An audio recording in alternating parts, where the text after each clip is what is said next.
আমি সন্ময় ব্যানার্জির কাছে যাব, ঝন্টু বড়াইকের কাছে যাব, দীপ্তাশ্র যশের কাছেও যাবো। আমি সন্ময়দার কাছে শুরুতে যেতে চাই। সন্ময়দা, এটা বোধহয় মমতা বন্দ্যোপাধ্যায়ের একটা ট্রিক ছিল। মমতা বন্দ্যোপাধ্যায় আসলে বোধহয় এই বার্তাটা দেওয়ার চেষ্টা করছিলেন নিচুতলায় যে নির্বাচন কমিশন টুথলেস টাইগার, একদম নখ দাঁতহীন একজন সিংহ বা বাঘ, এরা কিছু করতে পারবে না। মমতা বন্দ্যোপাধ্যায় ধমক চমক দিলেই এরা চুপ করে যাবে।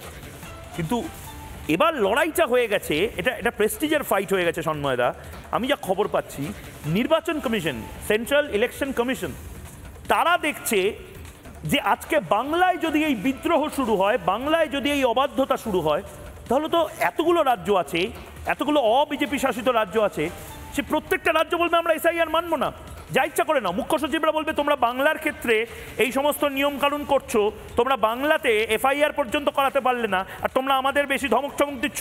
মানে একটা কেওটিক সিচুয়েশন গোটা দেশে তৈরি হবে। এবং সে কারণেই আমি যা সূত্রের খবর পাচ্ছি, ইলেকশন কমিশন ঠিক করেছে যে এটাকে একটা নজির হিসাবে দেখা হবে। অর্থাৎ বাংলার এই ডাব্লিউবিসিএস অফিসারদের হয়তো চাকরিও চলে যেতে পারে। তার কারণ এই ডাব্লিউবিসিএস অফিসাররা যদি চাকরিতে বহাল থাকে, তাহলে গোটা দেশের জন্য এটা খারাপ একটা ইমেজ হবে। এবং গোটা দেশ নয়, আন্তর্জাতিক মহলেও নির্বাচন কমিশন আসলে কতটা দুর্বল এটা হয়তো প্রমাণ হয়ে যেতে পারত। এবং সে কারণেই মুখ্য সচিবকে এভাবে তলব করা, এভাবে বলা অনেক কথা যেগুলো সামনে বলা যায় না, এই পুরো পরিস্থিতিটা। সন্ময়দা, আপনি কি মনে করছেন?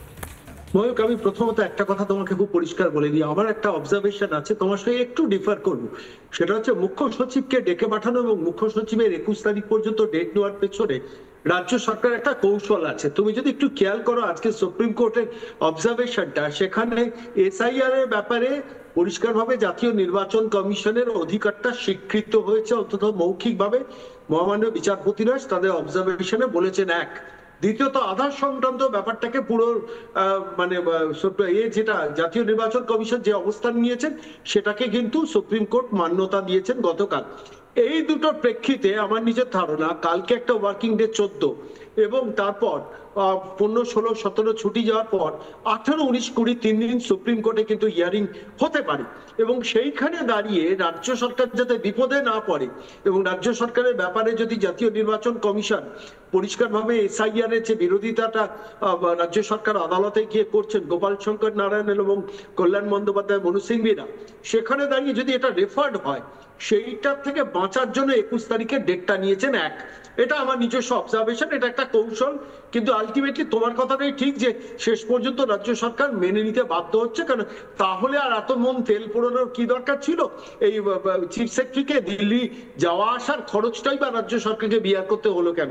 এইটা বলে আমি একটা খুব স্পেসিফিক তথ্য দেবো। দীপ্তাশ্বরদা এক্ষুনি বলছিল, আমি তার রেফারেন্সেও বলছি। সেটা হচ্ছে ডায়মন্ড হারবারে তুমি যদি একটু খেয়াল করো, দক্ষিণ কলকাতার আমার কাছে স্ট্যাটিস্টিক্সটা আছে, ভবানীপুরে 2009 থেকে 2024-এর মধ্যে ভোটার কমেছে -8.73, রাসবিহারীতে কমেছে -2.38, বালিগঞ্জে বেড়েছে 6.01, চৌরঙ্গিতে বেড়েছে 3.72।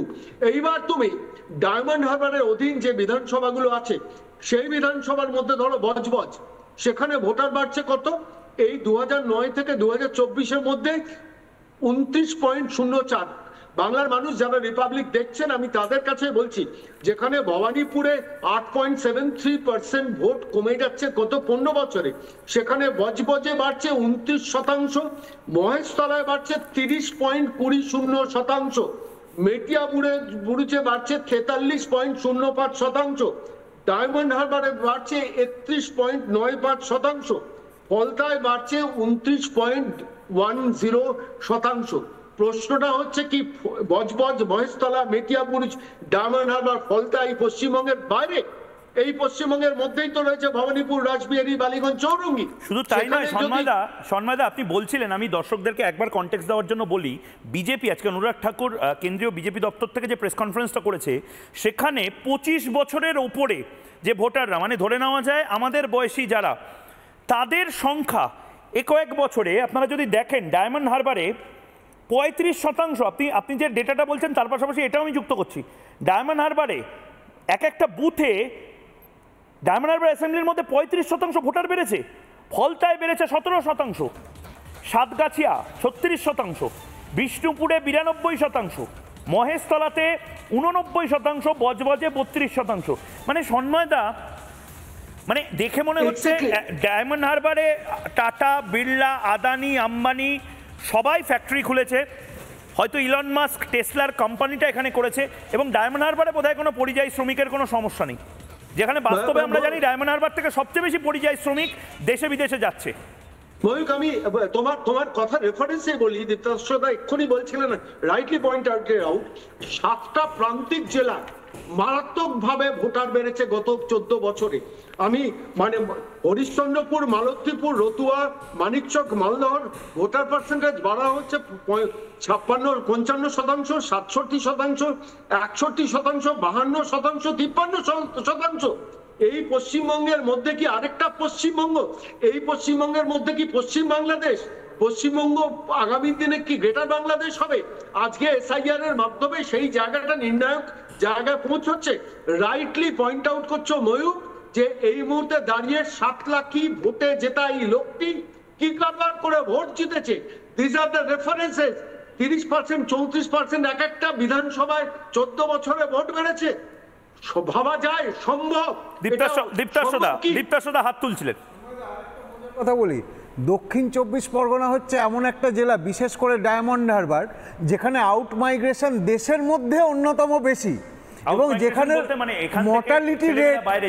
মর্টালিটি রেট দেশের মধ্যে অন্যতম বেশি, যেখানে এই আউট মাইগ্রেশন এবং মর্টালিটি রেট, বার্থ রেটকে ক্যালকুলেট করলে আইডিয়াল ভোটার ইনক্রিজ হয় 12%, কিন্তু অ্যাকচুয়াল ইনক্রিজ হয়েছে তার ডবলেরও বেশি। তাহলে বুঝুন যে কিভাবে জলটা ঢোকানো হয়েছে। না তাহলে আমাকে একটা জিনিস দীপ্তাশদা বলুন, এই লিস্টটা তাহলে কি ফেক? এই লিস্টটা তাহলে কি ফেক? এখানে বলা হচ্ছে 35% ভোটার বৃদ্ধি হয়েছে এই ডায়মন্ড হারবারে, ফলতায় বৃদ্ধি হয়েছে 12%, বিষ্ণুপুরে ডবলেরও বেশি, মানে 92% ভোটার বৃদ্ধি হয়েছে বিষ্ণুপুরে। বিষ্ণুপুরে কি ফ্যাক্টরি তৈরি হয়েছে? বিষ্ণুপুরে তোমার ভাইপোর কনসাল্টিং কোম্পানির জলের, আমি যতদূর জানি ফলতায়, কিন্তু সেই জলের ফলতায় একটা এসইজেড ছিল, স্পেশাল ইকোনমিক জোন ছিল ফলতায়, সেটাও বোধহয় ভয়ঙ্কর অবস্থা।